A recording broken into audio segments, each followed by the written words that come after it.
তো বলুন এখন কি ওই মেয়েটার দোষ নাকি আপনার দোষ? আরে দাঁড়ান, আগে দর্শক বৃন্দকে ওই ভিডিওটা দেখানো।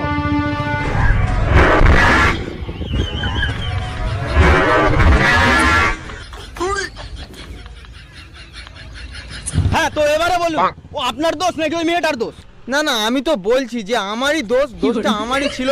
কারণ আমি কেন শুধু শুধু রাস্তার সাইডে আমার দোকানটা বানাতে গেলাম আর মেয়েটার ক্ষতি হয়ে গেল। আমি তো চাইলে আমার দোকানটা আমার বাড়ির ছাদের উপরেও করতে পারতাম।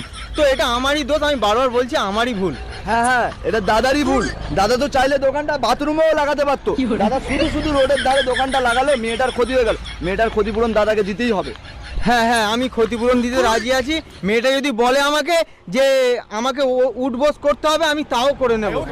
তো বন্ধুগণ, এরকম ফালতু নিউজ দেখার জন্য সঙ্গে থাকুন, সতর্ক থাকুন। আমি মিস্টার বালাকার, হড়বড় লড়বড় গড়বড়, সঙ্গে ক্যামেরাম্যান বন্ধু ব্যাপারী মিষ্টিওয়ালা।